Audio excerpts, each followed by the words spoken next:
Hello Guardians, today I have for you my loot from 10 consecutive heroic strikes, and I was thinking, my channel is pretty much based around strikes and RNG and loot, whatnot, so it just makes sense to do one of these weekly. So it may be like 25 Vanguard strikes, or 10 heroic strikes, or maybe Court of Oryx, I don't know. I'm just going to try and do at least one loot video every single week to sort of fill the gaps on my channel, along with maybe one of those challenge videos, maybe a vlog, just general news, stuff like that. Either way, I just need to get better with the schedule when I'm making these videos, because right now, I'm not too good with that sort of thing. So, I'm trying to battle away a bit of a sore throat right now, so it's kind of hard to make this video, but if I didn't do this, I wouldn't have a video to upload for like a week. So I gotta do this now, and I'm gonna get into the rewards. And honestly, from 10 strikes, this is not bad, trust me. I got 13 rare engrams, not amazing, but that's not really what we're aiming for. I also got 4 legendary engrams and 1 unique item. So that is actually 5 legendaries in total from just 10 strikes. That's a 50% chance of getting a legendary drop. The unique item was actually one of the solar flare mantles. Look at this. I mean, these capes are great. The solar one is the one I like the least. I think the arc one is probably the best, or the void one, because they're just much more vibrant and they stand out a lot more. But I still think it's one of the coolest drops you can get, and I've only ever had one of those, I think it was in the first week the DLC came out, because my luck with unique strike drops is just terrible. So there you have it. I'm also going to keep track of motes of lights and strange coins now, because I stopped doing that for some reason. Even though I got really professional when I did the rock strikes and dragon strikes and stuff, I kind of downgraded again when we moved on to this DLC, so I'm going to try and keep the quality up there.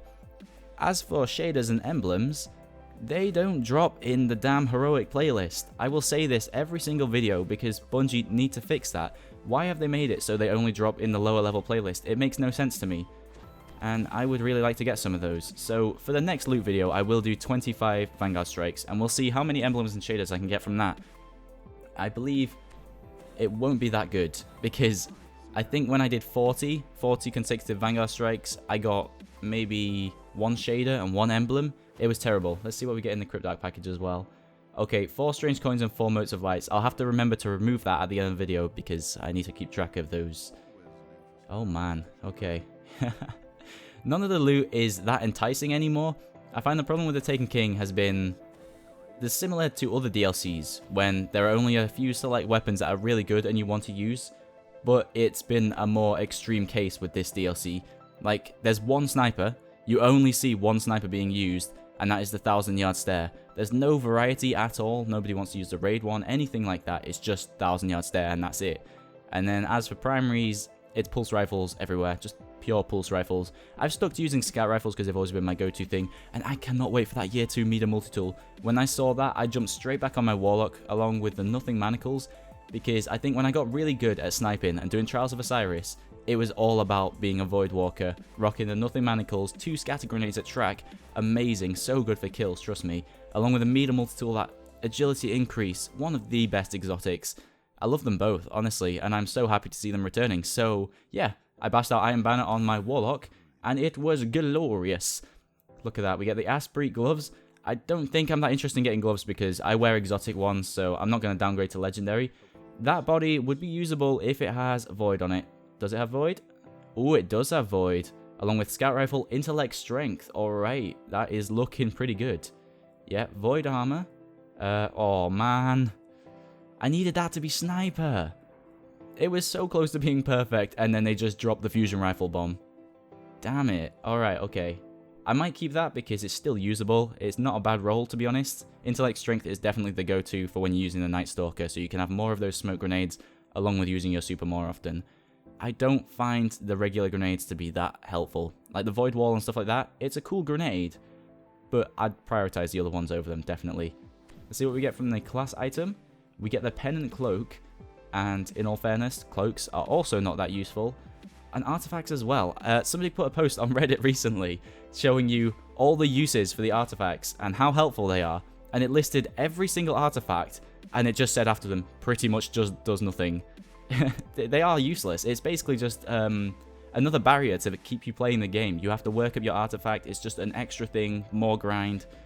It's useless and it's not needed, so they may as well remove it or make it useful. And this one, heavy. Oh my god, Galahorn. No, of course it's not. I wonder if they'll actually make a year 2 Galahorn. I'm not sure they will. They might, but they're probably quite scared to because they'll probably get some backlash. People would be happy, but they'd also be annoyed at the same time. So, kills with this weapon while critically wounded regenerate health. I imagine you would often be critically wounded during the heavy round, during Trials of Osiris, so that could be quite useful. Along with increases the pickup radius of ammo drops for this weapon. That perk is completely useless and will never come in handy for anybody. The max blast radius is really nice though. If that had like proximity or something along with that blast radius, it'd be really nice. Although the velocity means the rocket will probably travel at about 1 mile an hour. And I believe that is everything. Let's just check the motes and strange coins, remove 4 from both of those. So in total, I got 3 strange coins along with 7 motes of lights. That's not bad. In 10 strikes, that's pretty good drop rates. Along with everything else included, that is the end of this video. Apologies if the commentary was a bit weird. I'm all out of breath and stuff, and I find it really hard to talk right now. But I did my best. I wanted to get out a video, just a regular loot one, where I just sort of relax and talk a bit. So I hope you guys did enjoy this. Next video, I might have to leave it till next week and make it a challenge one now. Or do something before then, I'm not entirely sure, but it's just so hard to talk right now. I'm really sorry. I'm doing my best. Thank you guys for the continued support. And seriously, when I made that video saying how my channel had crashed and it was really sad and I thought everybody was losing interest, all the positive comments on that made me feel amazing, and it was such a big boost and made me want to make more videos, so thank you. And yeah, I'm going to end it here. I'll see you in the next one. Destinova and out, Guardians.